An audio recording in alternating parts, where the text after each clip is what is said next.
एक बिजनेसमैन जो होता है वो अपनी बुक को मेंटेन करता है और उसमें बहुत सारे अलग अलग तरह के बिजनेस से रिलेटेड ट्रांजैक्शंस रिकॉर्ड किए जाते हैं। सो अगर हम बात करें कौन कौन से ट्रांजैक्शंस रिकॉर्ड किए जाते हैं बिजनेस में, तो या तो वो परचेज से रिलेटेड होगा, या वो सेल्स के रिलेटेड हो सकता है, या ऐसा कोई भी ट्रांजैक्शंस जो मनी के टर्म्स में हुआ है या मॉनेटरी टर्म्स में हुआ है, उन सभी ट्रांजैक्शंस को हमें रिकॉर्ड करना होता है। तो इनके रिकॉर्डिंग के लिए सबसे पहले हमारे पास में होना चाहिए कोई एक मेन सोर्स, जिस सोर्स की बेसिस पे हम हमारे ट्रांजैक्शंस को हमारे बुक्स में रिकॉर्ड करेंगे। तो आज का वीडियो जो होगा वो हमारे सोर्सेस के ऊपर ही है। हम वन बाय वन सारे जो सोर्स हैं हमारे पास में कि इन सोर्स के थ्रू हम क्या कर सकते हैं, अपने बिजनेस के जो ट्रांजैक्शंस होते हैं उनकी रिकॉर्डिंग हम करेंगे। वन बाय वन हम सारे डॉक्यूमेंट्स को समझेंगे कि कौन कौन से डॉक्यूमेंट यहाँ पर है और ये डॉक्यूमेंट कब कब काम आते हैं आपके, किस ट्रांजैक्शन के लिए कौन सा डॉक्यूमेंट यूज होने वाला है, इसको हम ध्यान से समझते हैं कि ऐसे कोई भी डॉक्यूमेंट, ऐसा कोई भी रिटन डॉक्यूमेंट जो इस बात को प्रूफ करता है कि आपने उस पर्टिकुलर ट्रांजैक्शन को किया है। मान लीजिए अगर आपने परचेज किया है तो भी आपके पास में कोई ना कोई रिटन डॉक्यूमेंट आपको मिलेगा, या अगर आप सेल कर रहे हो तो भी आप कोई ना कोई रिटन डॉक्यूमेंट इशू करोगे। तो जो भी हमारे पास रिटन डॉक्यूमेंट होंगे वो लीगल डॉक्यूमेंट होना चाहिए, प्रॉपर होना चाहिए, और वही जो होते हैं बेसिस होते हैं रिकॉर्डिंग करने के। हम उन्हीं डॉक्यूमेंट्स के बेसिस पे अपने बुक्स ऑफ अकाउंट में एंट्रीज को पास करेंगे या रिकॉर्ड करेंगे। जो सारी चीज़ें होंगी वो इन्हीं से स्टार्ट करेगा। मतलब ये कह सकते हो आप कि ये जो डॉक्यूमेंट्स होते हैं, ये पहली बात तो ये सोर्स डॉक्यूमेंट कहलाएंगे जिनसे रिलेट करके आप अपने बिजनेस के ट्रांजैक्शंस को रिकॉर्ड करोगे। सेकेंडली ये हमारे फर्स्ट एविडेंस होते हैं। फर्स्ट एविडेंस होंगे मतलब ये क्या है, एक बात का सबूत है कि हमने इस पर्टिकुलर ट्रांजैक्शंस को किया है। तो उसके लिए हमारे पास ये जो डॉक्यूमेंट होते हैं जिनको सोर्स डॉक्यूमेंट कहा जाता है, ये हमारे फर्स्ट एविडेंस कहलाते हैं। अब हम समझते हैं कि यहाँ पे कौन कौन से डॉक्यूमेंट होते हैं जो हमारे लिए सोर्स है और ये डॉक्यूमेंट कब इशू होते हैं। सबसे पहले आता है हमारा इनवॉइस। इनवॉइस एक सोर्स डॉक्यूमेंट है। अब ये देखना है कि इनवॉइस कब इशू होता है। सो जब कभी भी हम गुड्स को सेल करेंगे और ये जो ट्रांजैक्शन अगर है, ये ट्रांजैक्शन क्रेडिट में है, मीन्स कि आप जो सेल कर रहे हो वो क्रेडिट सेल है, तो ऐसे केस में आप क्या इशू करोगे, इनवॉइस इशू करोगे आप। इनवॉइस जो आपके पास में होगा, इस डॉक्यूमेंट में क्या क्या चीज़ें होती है, क्या क्या बातें उसमें लिखी होती है। तो सबसे पहले जो भी होगा परचेज़र, उसका नाम यहाँ पर आएगा, कौन से डेट में गुड्स को बेचा गया है, क्या क्वालिटी थी गुड्स की, क्या रेट है, और भी बहुत सारी जो डिटेलिंग होती है वो उसमें आपको देखने को मिलेगी। राइट। इसमें जो ये जो डॉक्यूमेंट होता है इनवॉइस, ये इनवॉइस जो होता है वो प्रिपेयर किया जाता है सेलर के थ्रू। राइट। इसमें एक क्वेश्चन ये आ सकता है कि जो इनवॉइस है वो प्रिपेयर कौन करेगा, सेलर।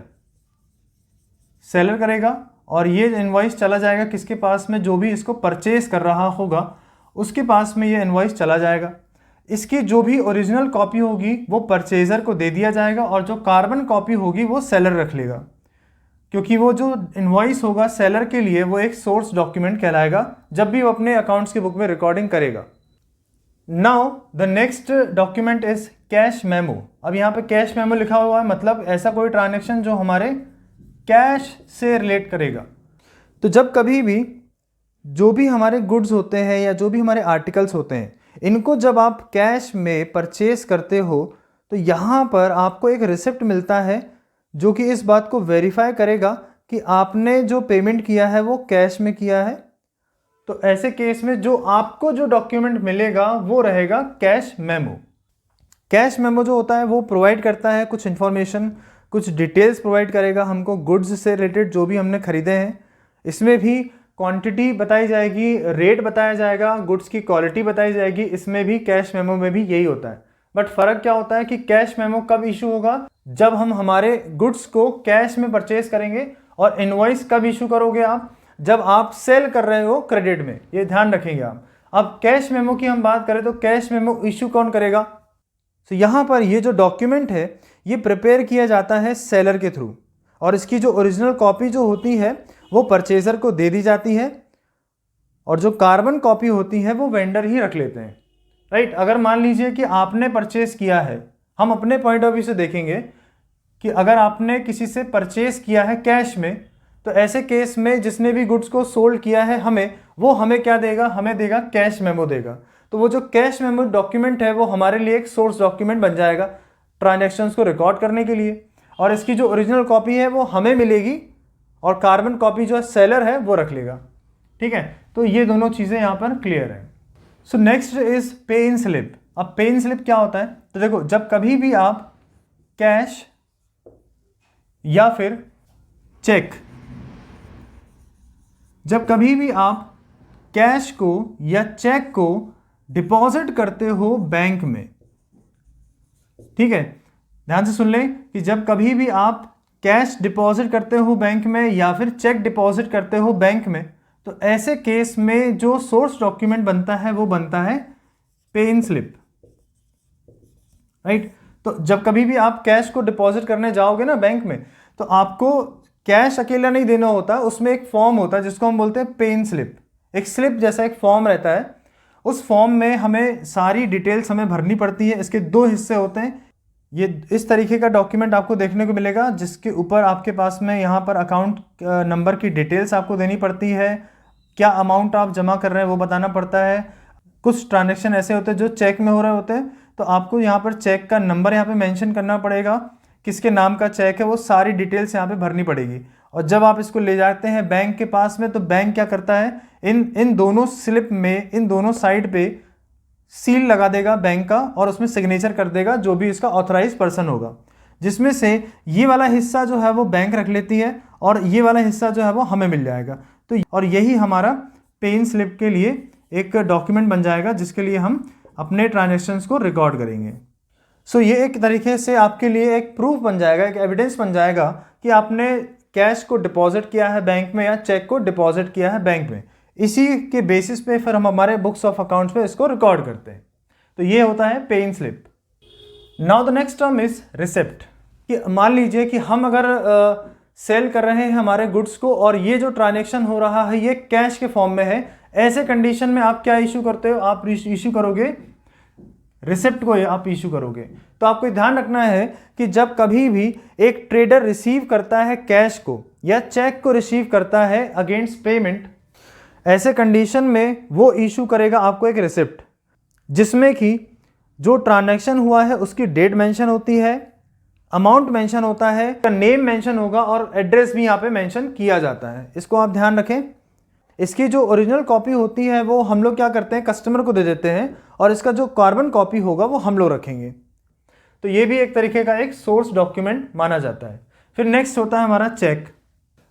तो बेसिकली चेक क्या होता है, जब भी हम चेक को इशू करते हैं, देखा होगा आपने चेक बुक में कि चेक में लिखा होता है कि यहाँ पे हम ऑर्डर कर रहे हैं कि हमारे अकाउंट से जो पैसा है वो किसी हमारे वेंडर के अकाउंट में जाना चाहिए, हमारे किसी सप्लायर के अकाउंट में पहुंचेगा जब हम पेमेंट कर रहे होंगे। तो ऐसे केस में क्या होगा कि चेक एक आपका सोर्स डॉक्यूमेंट बन जाएगा कि जब कभी भी आप किसी को भी चेक को इशू करते हैं, किसी के नाम पे जब आप इशू कर रहे होते हैं, तो असल में क्या हो रहा होता है कि बैंक से हम बोल रहे हैं कि ये पैसा जो है वो उस पर्सनल अकाउंट में हमें ट्रांसफ़र कराना है। फिर नेक्स्ट होता है डेबिट नोट। सो हम देखेंगे कि डेबिट नोट क्या होता है। डेबिट नोट तब तैयार किया जाता है जब बायर जो होते हैं वो गुड्स को रिटर्न कर रहे हैं, किसको, सेलर को। ऐसे कंडीशन में जो नोट इशू किया जाएगा that note will be debit note. तो बायर क्या कर रहा है, गुड्स रिटर्न कर रहा है, किसको वापस करेगा, वो सेलर को, जिसने भी बेचे होंगे वो गुड्स। ऐसे कंडीशन में जो नोट इशू होगा वो होगा डेबिट नोट। सो आप इसको परचेज रिटर्न के नाम से भी बोल सकते हैं कि जब परचेज रिटर्न होता है तब जाके हमारा जो डॉक्यूमेंट इशू होगा ये होगा debit note. Next document is credit note. अब क्रेडिट नोट क्या होता है, तो क्रेडिट नोट वो डॉक्यूमेंट है जो कि प्रिपेयर किया जाता है जब भी एक सेलर क्या करता है, गुड्स को रिसीव करता है बायर से, ठीक है। मतलब ये क्या हो जाएगा, ये हो जाएगा सेल्स रिटर्न, ये होगा सेल्स रिटर्न हो जाएगी ये चीज़।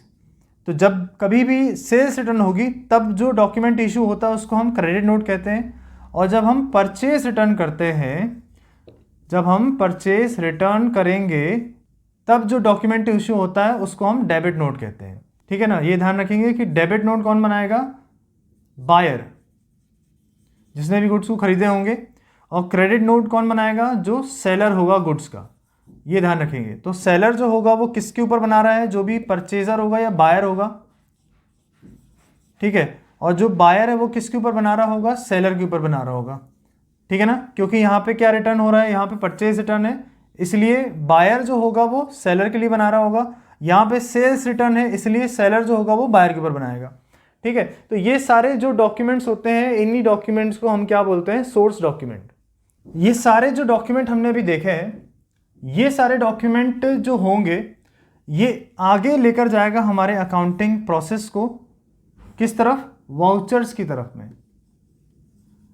मतलब कि जितने भी हमारे वाउचर्स प्रिपेयर होते हैं वो प्रिपेयर होते हैं इन सोर्स डॉक्यूमेंट के हेल्प से।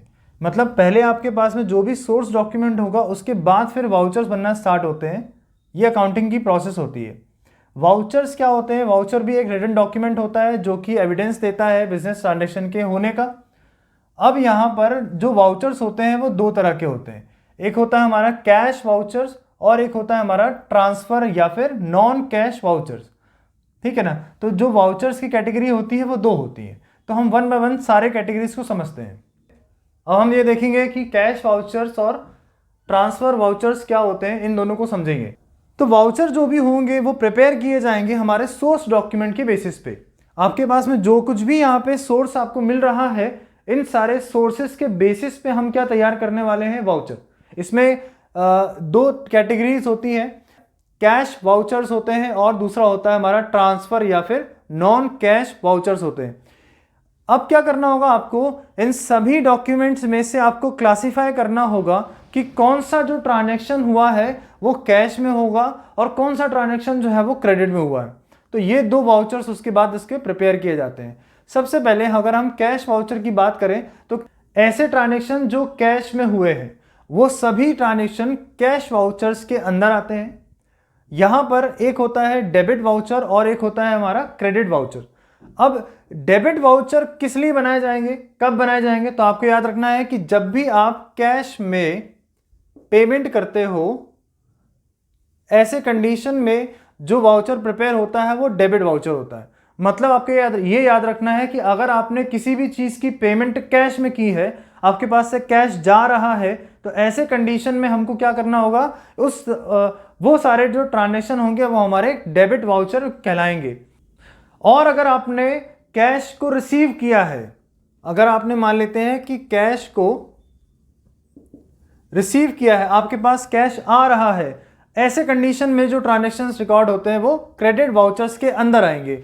अब यहाँ पे डेबिट और क्रेडिट, तो क्रेडिट का मतलब अपन ने देखा हुआ है कि जब भी आप किसी को उधार में माल बेच रहे हो, ऐसे कंडीशन में आपको इन फ्यूचर कैश रिसीव होने वाला है, तो जब भी आपको उस पर्टिकुलर ट्रांजैक्शन के ऊपर जब कैश मिलेगा तो वो हमारा क्या कहलाएगा? क्रेडिट वाउचर कहलाएगा। तो जितने भी कैश एक्सपेंसेस होंगे या जितना भी हमने गुड परचेज किया होगा कैश में, या कोई हमारी इन्वेस्टमेंट हो सकती है ना, हमने अगर कोई फिक्स एसेट को खरीदा है कैश में, या हमने हमारे क्रेडिटर को पेमेंट की है कैश में, तो ऐसे कंडीशन में जितने भी सारे ट्रांजैक्शन बनेंगे वो हमारे डेबिट वाउचर्स के अंदर आने वाले हैं। उसी का उल्टा अगर हम कर लें कैश रिसीव में, तो जब भी आपको किसी से कैश मिल रहा हो, किसी भी ट्रांजैक्शन पे अगर कैश मिल रहा है, तो वो आपका कहलाएगा क्रेडिट वाउचर। तो ऐसे कंडीशन में हमको केवल ये देखना है कि हमको कैश रिसीव हो रहा है या नहीं। अगर आपको कैश रिसीव हो रहा है किसी भी ट्रांजैक्शन से, मान लेते हैं कि सेल हमने की थी उसका पैसा हमको मिला है, हमने अगर कोई इन्वेस्टमेंट की थी उसका पैसा हमको मिला है, या फिर आपने कोई फिक्स एसेट को बेचा है उससे आपको पैसा मिला है, तो अगर सारे ट्रांजैक्शन में आप देखेंगे कि कैश यहाँ पे कॉमन आ रहा है कि सारे ट्रांजैक्शन जो हुए हैं वो कैश के बेसिस में हुए हैं, कैश रिसीव हो रहा है, इसका मतलब वो काय में आएगा? हमारे क्रेडिट वाउचर्स में आने वाला है। नेक्स्ट अगर हम बात करते हैं तो नेक्स्ट हमारा टाइप है ट्रांसफर या फिर नॉन कैश वाउचर्स। तो अब ये चीज होगी कि यहाँ पर कैश वाउचर्स में तो हमने देख लिया कि यहाँ पे ये दो चीजें आ रही है। अब यहाँ पे कैश के अलावा क्या बचता है? वो बचता है क्रेडिट। तो अब आपको क्या ध्यान रखना होगा कि ऐसा कोई भी ट्रांजैक्शन जो क्रेडिट में चल रहा है तो ऐसे कंडीशन में वो हमारे नॉन कैश वाउचर्स कहलाएंगे या फिर ट्रांसफर वाउचर्स कहलाएंगे। अगर मान लीजिए आपने गुड्स को सेल किया है, अगर आपने गुड्स को सेल किया है ऑन क्रेडिट, तो ऐसे कोई भी ट्रांजैक्शन जो क्रेडिट से रिलेट करता है वो सारे ट्रांजैक्शंस हमारे ट्रांसफर या फिर नॉन कैश वाउचर्स के अंदर रिकॉर्ड होने वाले हैं। अब इसमें यह भी हो सकता है कि आपने गुड्स को बेचा हो क्रेडिट पे, या आपने ही परचेज किया हो, या एक बिजनेसमैन ही जो है वो क्या कर रहा है, परचेज कर रहा है, कैसे, क्रेडिट में परचेज कर रहा है, या फिर आपने कोई भी अपनी एसेट जो है वो परचेज की है, एसेट परचेज की है आपने क्रेडिट में। आपको क्या याद रखना है कि अगर हमारा ट्रांजैक्शन क्रेडिट से रिलेट करेगा, ऐसे कंडीशन में जो रिकॉर्डिंग होगी वो होगी हमारी ट्रांसफर या फिर नॉन कैश वाउचर्स के अंदर। तो क्लियर होना चाहिए मेरे हिसाब से। अगर इसके बाद भी अगर कोई कंफ्यूजन रहता है तो मुझे आप नीचे कमेंट सेक्शन में आप अपने डाउट्स आप पूछ सकते हैं नीचे कमेंट सेक्शन में। सो अब हम बात करेंगे अकाउंटिंग इक्वेशन की। देखो इसमें एक वर्ड आ रहा है इक्वेशन। तो इक्वेशन मतलब क्या, कोई ऐसी चीज़ जिसके दो साइड्स होंगे और दोनों साइड क्या होना चाहिए, बराबर होना चाहिए। मतलब कि जो भी LHS होगा वो RHS के इक्वल होना चाहिए। तो यहाँ पर जो भी इक्वल टू है वो ये शो कर रहा है कि हमारा जो लेफ्ट हैंड साइड होगा वो हमारे राइट हैंड साइड के कॉलम से बराबर होगा। यही चीज़ क्या होती है, इक्वेशन होती है। अब हमारा जो अकाउंटिंग इक्वेशन है इसमें क्या कहा गया है कि बिजनेस के जितने भी एसेट्स होते हैं, हमारे बिजनेस में जितने भी टोटल एसेट्स होते हैं वो सारे टोटल एसेट्स की वैल्यू किसके बराबर होना चाहिए, हमारे ही बिजनेस के जो टोटल लायबिलिटीज़ हैं उनके इक्वल होना चाहिए। मतलब कि इसको अगर इक्वेशन का फॉर्म दे तो ये कुछ ऐसा होगा कि assets is equals to liabilities plus capital. तो ये होती है अकाउंटिंग इक्वेशन। इसी को हम क्या बोलेंगे, अकाउंटिंग इक्वेशन, जिसके हिसाब से ये कहा गया है कि हमारे बिजनेस की जितनी भी टोटल एसेट्स हैं वो हमारे लायबिलिटी और कैपिटल के सम के बराबर होना चाहिए। कोई भी कंडीशन हो, कोई भी ट्रांजैक्शन हो, किसी भी तरीके का ट्रांजैक्शन हो, चाहे वो कैश में हो रहा हो, चाहे वो क्रेडिट में हो रहा हो, चाहे हमारे डेटर्स हो, चाहे हमारे क्रेडिटर्स हो, चाहे आपने बिल्डिंग खरीदी हो या फिर आपने प्लांट्स को बेचा हो, या कोई भी ट्रांजैक्शन हो हमारे बिजनेस से रिलेटेड, तो अकाउंटिंग इक्वेशन ये कहती है कि किसी भी सिचुएशन में जो हमारा अकाउंटिंग इक्वेशन है दैट ऑलवेज बी इक्वल, तो वो हमेशा क्या होना चाहिए, इक्वल उसका इफेक्ट आना चाहिए। तो जैसा कि हमको पता है कि अगर हम कोई भी ट्रांजैक्शन करते हैं हमारे बिजनेस के अंदर तो वो एक जो ट्रांजैक्शन होता है वो दो साइड पे इंपैक्ट डालता है, जैसा कि हम लोगों ने पहले डिस्कस किया था, जिसका नाम है डुअल एस्पेक्ट। तो डुअल एस्पेक्ट के हिसाब से क्या होना चाहिए कि आपका जो भी कोई ट्रांजैक्शन हो रहा है उसके कहीं ना कहीं दो साइड इंपैक्ट पड़ते हैं, इसी को हम डुअल इफेक्ट कहते हैं। अब हमको ये ध्यान रखना है कि हम इसको इक्वेशन के हिसाब से लेके चलेंगे। तो इक्वेशन क्या होती है, assets equals to liabilities plus capital, और आपका बिजनेस का जो कैपिटल है वो एक लायबिलिटी है, जैसा कि हम लोगों ने इंपॉर्टेंट टर्म्स वाले वीडियो में समझा था।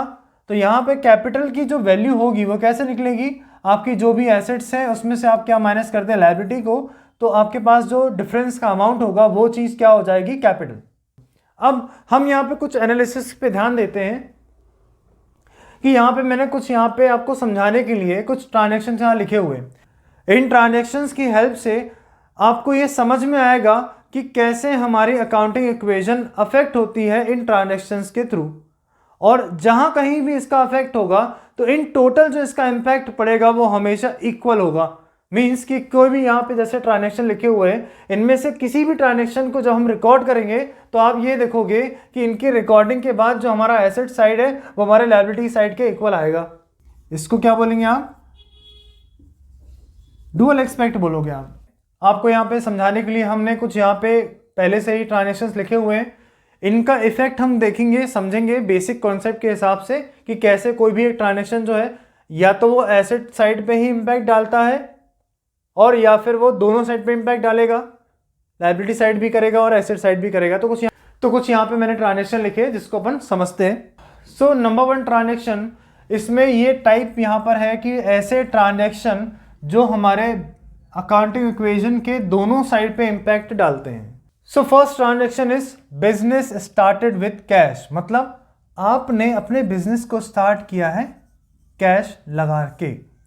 जैसा कि हमको पता है कि जब भी बिजनेस को स्टार्ट किया जाता है तो ऐसे केस में जो भी हम लोगों ने इन्वेस्टमेंट की होती है वो इन्वेस्टमेंट हमारी होती है capital.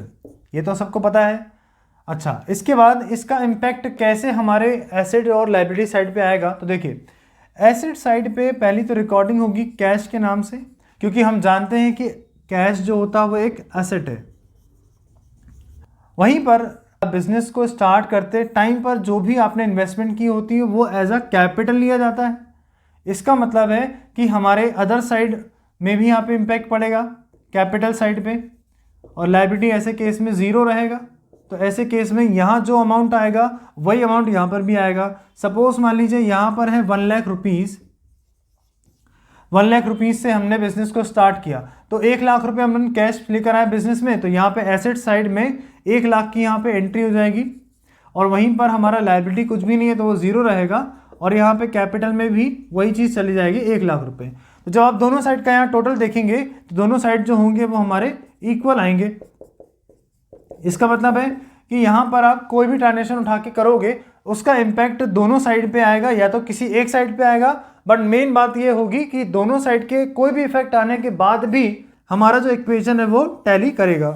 Okay, now the next is sold goods for cash, मतलब हमने कैश में गुड्स को बेचा है। सो अब हम देखेंगे कि इस टाइप के ट्रांजेक्शन का इम्पैक्ट कैसे पड़ता है। आपको ये देखना है कि आपके ट्रांजेक्शन में हो क्या रहा है। तो यहाँ दिख रहा है कि आप क्या कर रहे हो, गुड्स को बेच रहे हो, मतलब जो आपके पास में जो भी गुड्स होंगे वो आपसे चले जाएंगे और आपके पास क्या आ जाएगा, आपके पास आ जाएगा कैश।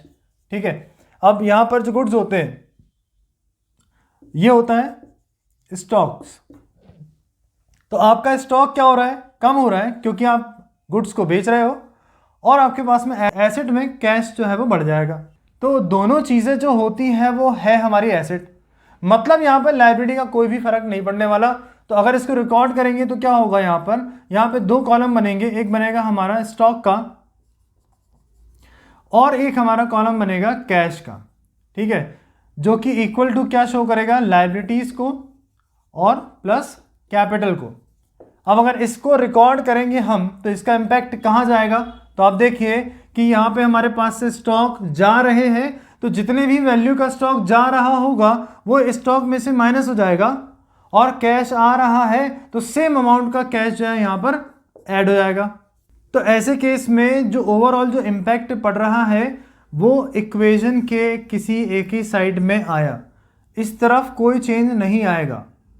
लेकिन जब आप इसको टोटल करेंगे तो एंड जो रिजल्ट होगा आपका, जो भी आपका LHS होगा वो RHS के बराबर ही आपको मिलेगा देखने को। इसी तरह से नेक्स्ट लिखा हुआ है कि परचेज गुड्स फ्रॉम मोहन, मतलब कि हमने मोहन से गुड्स को परचेज किया है। अब आपको ये ध्यान रखना है कि यहाँ पे ये नहीं बताया गया है कि मोहन से जो परचेज किया गया है वो कैश में है कि क्रेडिट में। तो एक रूल होता है कि अगर किसी भी ट्रांजैक्शन में किसी का नाम लिखा हुआ है और कैश वर्ड का यूज़ नहीं है, इसका मतलब है कि उस ट्रांजैक्शन को हम क्रेडिट मानते हैं।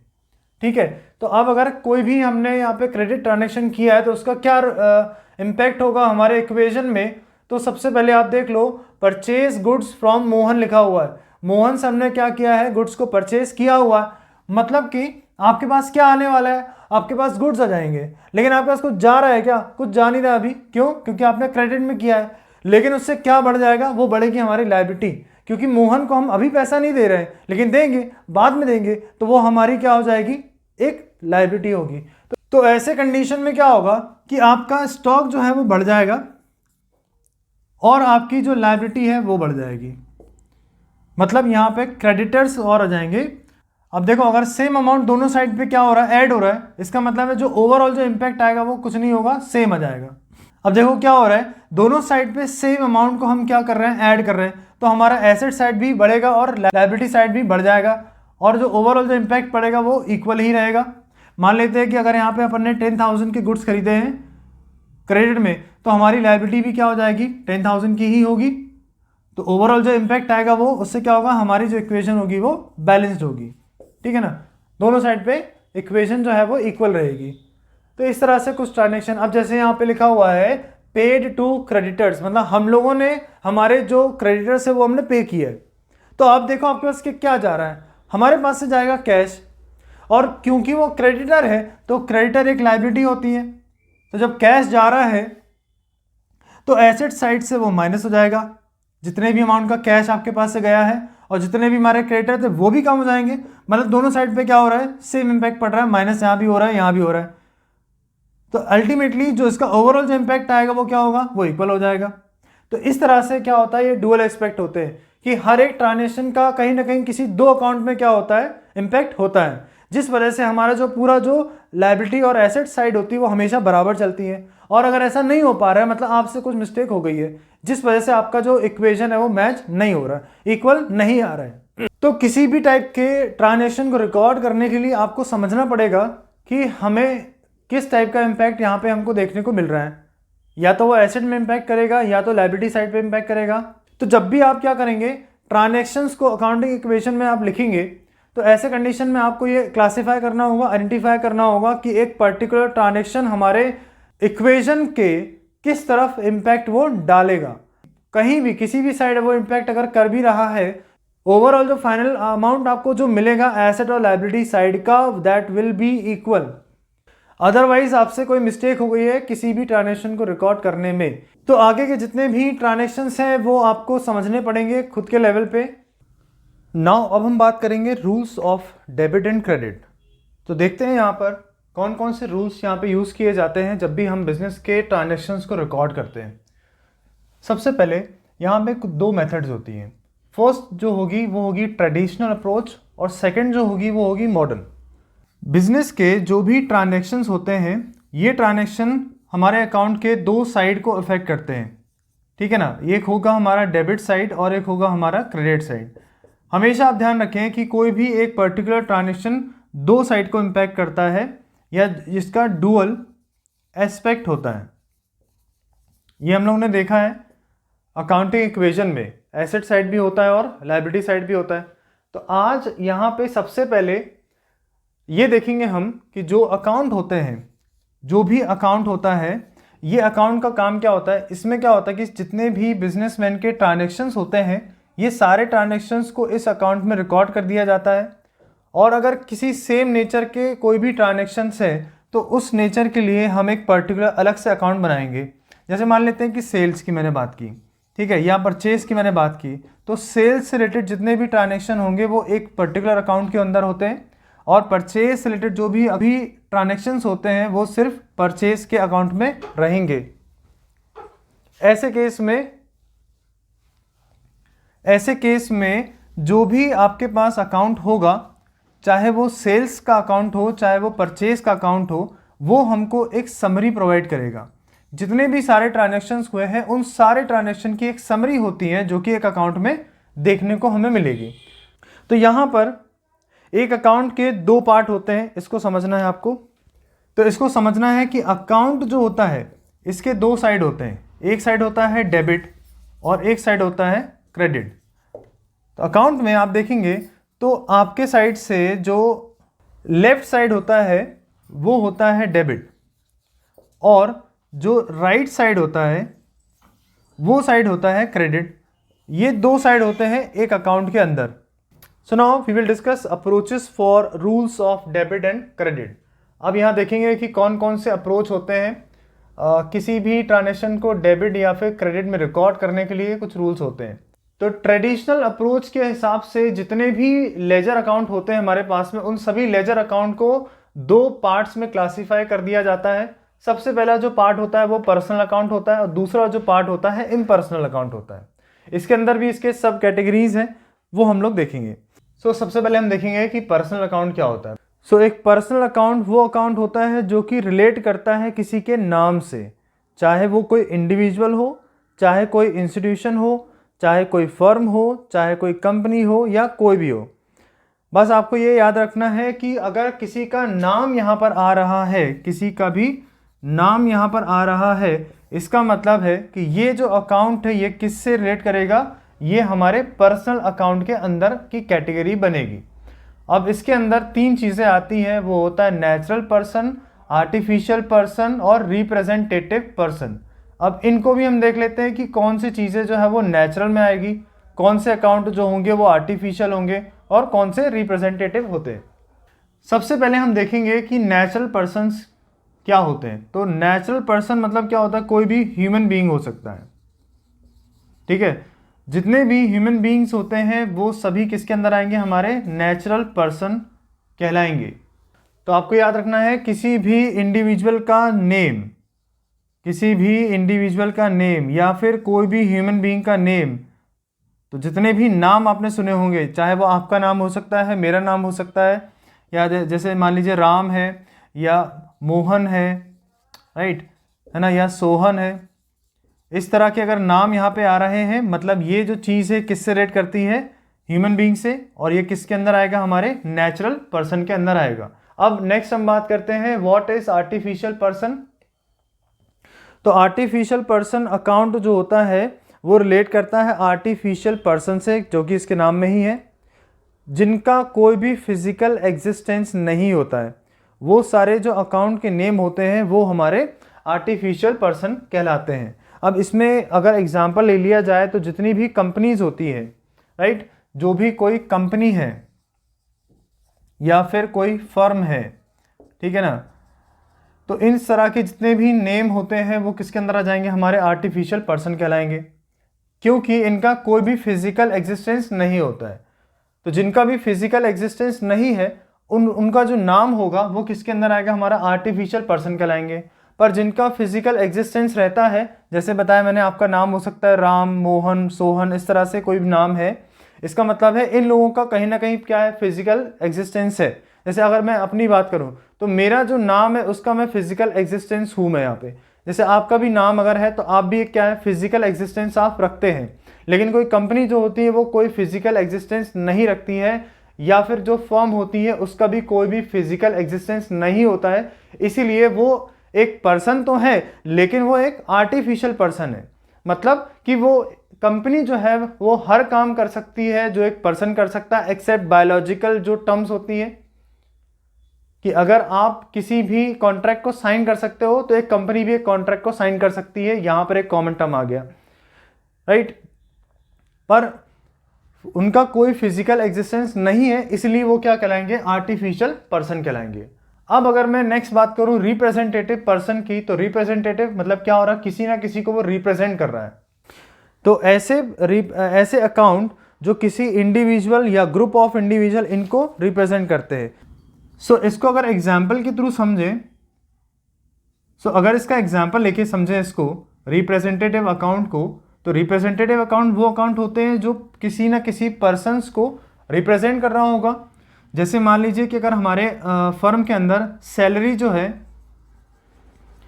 एम्प्लॉयज़ की अभी आउटस्टैंडिंग है, ठीक है ना, तो ऐसे केस में जो आउटस्टैंडिंग अकाउंट यहाँ खोला गया है ये क्या रिप्रेजेंट कर रहा है, हमारे कंपनी के जितने भी एम्प्लॉयज़ हैं जिनकी अभी सैलरी देना बाकी है उन सभी को ये अकाउंट क्या करता है, रिप्रेजेंट कर रहा है। इसी तरह से और भी कोई दूसरे अकाउंट हो सकते हैं, जैसे मान लीजिए डेटर अकाउंट खोल दिया अपन ने या क्रेडिटर्स अकाउंट खोले हैं अपन ने, तो हमारे इस अकाउंट के अंदर जितने भी डेटर्स होंगे उन सबको ये रिप्रेजेंट कर रहा है डेटर अकाउंट। इसी तरह से हमारे जो क्रेडिटर्स होते हैं, मतलब जिनको अभी हम पैसा देंगे, हमारी जो लायबिलिटी है, तो जिनका भी नाम इस अकाउंट में आ रहा है इसका मतलब है उन सभी को रिप्रेजेंट करता है दिस पर्टिकुलर अकाउंट। इसलिए इस तरह के जो अकाउंट होते हैं वो रिप्रेजेंटेटिव अकाउंट्स कहलाते हैं। अब इसकी जो नेक्स्ट कैटेगरी है वो है इम्पर्सनल अकाउंट। क्या है, सबसे पहली चीज़ आपको याद रखना है कि इम्पर्सनल अकाउंट वो अकाउंट होते हैं जो किसी भी ह्यूमन बीइंग को रिप्रेजेंट नहीं करते हैं। उनके अलावा जो भी चीज़ें बचेंगी वो हमारे इन दोनों कैटेगरीज में आएगी, जिसमें से सबसे पहले अगर हम रियल अकाउंट्स की बात करें तो रियल अकाउंट्स जो होता है ये रिलेट करता है एसेट्स से। तो जितनी भी हमारे फर्म की एसेट्स होती हैं उन सभी एसेट्स को किस अकाउंट के अंदर रखा जाता है, रियल अकाउंट के अंदर रखा जाएगा। इनमें जो डेटर्स होते हैं इसको छोड़ दिया जाता है, क्योंकि डेटर्स की अभी अपन ने बात की थी वो हो जाएगा हमारा रिप्रेजेंटेटिव पर्सन्स में चला जाएगा वो, इसीलिए डेटर को छोड़ दिया जाता है। और बाकी जितने भी एसेट्स होते हैं, चाहे वो आपका टेंजिबल एसेट्स हो चाहे वो आपकी इनटेंजिबल एसेट्स हो, कोई भी तरह की एसेट अगर है डेटर्स को छोड़ करके, तो वो जो चीज़ है वो एसेट्स जो होगी वो हमारे रियल अकाउंट का पार्ट होगा। इसी तरह से नॉमिनल अकाउंट की अगर बात करें तो नॉमिनल अकाउंट किस चीज़ से रिलेट करेगा, जो भी हमारे एक्सपेंसेस होते हैं, जो हमारा लॉस होता है या फिर जो हमारा इनकम होती है और जो हमारा गेन होता है, ये सभी चीज़ों को रिप्रेजेंट करता है नॉमिनल अकाउंट। मतलब इस अकाउंट के अंदर इसको रिकॉर्ड किया जाता है। अब इसमें लगने वाले जो रूल्स हैं, जब भी आपके पास में इन तीनों में से पर्सनल अकाउंट, रियल अकाउंट या नॉमिनल अकाउंट, ये तीनों में से अगर आपके पास में कोई भी एंट्री है तो आप उसको कैसे रिकॉर्ड करेंगे उसको हम समझते हैं। सो नाउ अब हम बात करेंगे गोल्डन रूल्स के बारे में, कि जब भी आपके पास में कोई भी बिजनेस का ट्रांजैक्शन है जो कि आपको रिकॉर्ड करना है, तो सबसे पहले आपको क्लासीफाई करना पड़ेगा इन अकाउंट्स में कि जो भी आपको ट्रांजैक्शन है वो पर्सनल अकाउंट से रिलेट करता है या इन पर्सनल अकाउंट से रिलेट करेगा। सबसे पहले क्लासिफिकेशन इनमें होगा, उसके अकॉर्डिंग यहाँ पे फिर हमें रूल्स अप्लाई करने होते हैं। अगर मान लीजिए कि जो ट्रांजैक्शन है उस ट्रांजैक्शन में आपको पता चल रहा है कि वो ट्रांजैक्शन किसी पर्सनल अकाउंट से रिलेट करता है, तो जो ऐसे केस में जो आप रूल लगाएंगे डेबिट और क्रेडिट का, वो होगा debit the receiver, credit the giver, ये रूल होगा। अगर मान लीजिए आपका जो ट्रांजैक्शन है वो किसी रियल अकाउंट से रिलेट करता है, तो ऐसे केस में हमारा जो रूल यहाँ फॉलो किया जाएगा वो होगा debit what comes in, credit what goes out. मतलब क्या होगा, डेबिट में आप वो चीज़ लिखेंगे जो आपके पास आ रही है और क्रेडिट में आप वो चीज़ लिखेंगे जो आपके पास से जा रही है। इसी तरह से अगर कोई भी ट्रांजैक्शन हमारा नॉमिनल अकाउंट से रिलेट करेगा तो ऐसे केस में debit all losses and expenses, credit all incomes and gains. मतलब कि अगर आपको बिजनेस में कहीं भी लॉस हो रहा है या आपका कोई एक्सपेंस हो रहा है तो वो डेबिट साइड पे होगा, और अगर आपको कहीं से इनकम अर्न हो रही है या आपको गेन हुआ है तो ऐसे केस में वो सारी चीज़ें जो होंगी वो क्रेडिट साइड पे लिखेंगे हम। तो इसको अच्छी तरह से आप याद कर लें, ये बहुत ही इंपॉर्टेंट है। ये ट्रेडिशनल अप्रोच है, इसमें इतना ही है। अब हम नेक्स्ट जो बात करेंगे वो मॉडर्न अप्रोच की बात करेंगे कि पहले के टाइम पर ट्रेडिशनली इन अकाउंट्स के रूल्स को यूज किया जाता था, जिसको गोल्डन रूल के नाम से भी जाना जाता है। अब हम देखेंगे कि मॉडर्न तरीके से कैसे इसको रिकॉर्ड किया जाता है। पहले हम समझेंगे कि मॉडर्न रूल्स क्या होते हैं डेबिट और क्रेडिट के। यहाँ पे एक टेबलर फॉर्म मैंने बताया आपको, इसके हिसाब से हम समझते हैं कि क्या क्या चीज़ें कैसे कैसे रिकॉर्ड होती है। बिजनेस के अंदर जितने भी ट्रांजैक्शन हो रहे होंगे सभी ट्रांजैक्शन को 5 कैटेगरीज में डिवाइड कर दिया है। सबसे पहली जो कैटेगरी है वो है एसेट्स, दूसरा है एक्सपेंसेस, तीसरा है लायबिलिटी, चौथा है रेवेन्यू और पांचवा है हमारा कैपिटल। तो कितने भी तरह के आपके कोई भी ट्रांजैक्शन हो, इन पांचों में से किसी एक में वो लाए करेगा, तो सब में मिला के आपको ये रूल्स यहाँ पे लगाने। अब देखो कैसे इसको करना है। अगर मान लीजिए आपके बिजनेस में एसेट है और अगर एसेट बढ़ रही है या आप एसेट को लेकर आ रहे हो तो आपको उसको डेबिट साइड रिकॉर्ड करना होगा, और अगर एसेट डिक्रीज हो रही है तो आप उसको क्रेडिट साइड पे लिखेंगे। इसी तरह से एक्सपेंस है, अगर आपके फर्म की या कंपनी के एक्सपेंसेस क्या हो रहे हैं, बढ़ रहे हैं, तो आप उस एक्सपेंस को डेबिट साइड रिकॉर्ड करेंगे, और अगर कम हो रहा है तो क्रेडिट साइड पे। इसी तरह से लायबिलिटी में यह होता है कि अगर आपकी लायबिलिटी बढ़ती है तो आप उसको क्रेडिट साइड पे रिकॉर्ड करेंगे, और अगर लायबिलिटी कम हो रही है तो डेबिट साइड होगा रिकॉर्ड। रेवेन्यू अगर बढ़ेगा तो वो क्रेडिट साइड जाएगा, और रेवेन्यू अगर कम होगा तो वो डेबिट साइड पे लिखेंगे हम। इसी तरह से कैपिटल की बात करें तो कैपिटल अगर बढ़ेगा तो क्रेडिट साइड लिखोगे आप, और अगर कैपिटल कम हो रहा है बिजनेस से तो आप क्या करेंगे, उसको डेबिट साइड रिकॉर्ड करेंगे। इसका एग्जांपल देखते हैं कि ये कैसे काम करता है। अगर मान लीजिए सबसे पहले अगर मैं बात करूं कि आपने बिजनेस को स्टार्ट किया, देखो ध्यान से देखेंगे बिजनेस को हम लोगों ने क्या किया है, स्टार्ट किया है। तो ऐसे केस में अगर आप बिजनेस स्टार्ट कर रहे हैं तो बिजनेस के स्टार्ट करते टाइम आपने जो कुछ भी बिजनेस में लगाया होगा वो आपका क्या कहलाने वाला है, कैपिटल। अब देखो कैपिटल कहलाएगा तो यहाँ पे कैपिटल अकाउंट हो जाएगा ये। तो आपको ये क्लासिफाई करना है, पहले तो इन तीनों में से वो किस में आ रहा है, कैपिटल किसका पार्ट होगा, पर्सनल का होगा, रियल का होगा या नॉमिनल का होगा। तो हमने अभी पढ़ा ये जो होता है ये पर्सनल अकाउंट होता है। तो इस हिसाब से इसकी जो एंट्री बननी चाहिए वो क्या होना चाहिए, इसमें लिखा हुआ है debit the receiver, credit the giver. मतलब कि अगर आपने अपने बिजनेस को कैश में स्टार्ट किया है, मतलब आपने अगर 1 लाख रुपीज़ से अपने बिजनेस को स्टार्ट किया है, तो हम ये देखेंगे बिजनेस के पॉइंट ऑफ व्यू से कि बिजनेस में क्या आ रहा है। तो हमने देखा कि बिजनेस में कैश आ रहा है, इसलिए जो कैश होगा ये जो रिकॉर्ड होगा हमारे डेबिट साइड पे, तो क्या लिखेंगे, cash account debited to capital account, ये इसकी एंट्री बनेगी। तो यहाँ पे कैश अकाउंट जो होगा वो डेबिट चला जाएगा और कैपिटल अकाउंट जो होगा वो क्रेडिट होगा। अब देखो यहाँ पर अगर हम इसको देखते हैं इसमें, तो हम देखेंगे कि यहाँ पर कैश आ रहा है, मतलब एसेट की बात हो गई। तो एसेट अगर हमने देखा बढ़ रहा है तो डेबिट साइड, और इसके अगेंस्ट में क्या है, कैपिटल है, तो यहाँ पे कैपिटल जो है वो भी बढ़ रहा है, इसका मतलब ये क्रेडिट है। तो इस तरह से cash account debited to capital बन जाएगा ये। तो यहाँ पे एक और एंट्री समझते हैं। मान लीजिए लिखा हुआ है सैलरी पेड इन कैश, ये लिखा हुआ है, और इसका अमाउंट मान लेते हैं कि 10,000 रुपीज़ है। तो आप देखो कि हमने क्या देखा यहाँ पर कि हमने किसी को सैलरी पे की है 10,000 रुपीज़ की। तो ऐसे केस में अगर हम नॉमिनल अकाउंट के रूल को फॉलो करें तो यहाँ पे क्या है, जो भी हमारे एक्सपेंसेस हैं, लॉसेस हैं, वो डेबिट साइड होंगे, और जो भी हमारी इनकम है या गेन है वो हमारा क्रेडिट साइड होगा। तो according to the nominal rule क्या बनेगा एंट्री, इसका एंट्री बनेगा salary account debited to cash account, ये बन जाएगा इसके हिसाब से। और अगर इसी सेम एंट्री को अगर हम इसके हिसाब से देखें तो भी आप देख सकते हो। तो यहाँ पे सबसे पहले सैलरी है, तो सैलरी क्या होता है, इन पांचों में से एक्सपेंस होता है। तो हमारा ये एक्सपेंस बढ़ रहा है, इसलिए ये चीज़ डेबिट साइड लिखी हुई है। और इसके अगेंस्ट में क्या जा रहा है, कैश। कैश एसेट होती है, एसेट कम हो रही है, तो एसेट अगर कम हो रही है तो वो क्रेडिट साइड पे है। तो इस हिसाब से मॉडर्न रूल यहाँ पे फॉलो हो रहा है।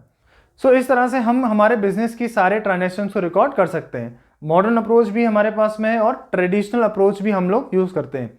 सो सारी चीज़ों को आप नोट डाउन ज़रूर करें, और लेटेस्ट वीडियोज़ के लिए चैनल को ज़रूर सब्सक्राइब कर लें। थैंक यू सो मच, मिलते हैं नेक्स्ट वीडियो में।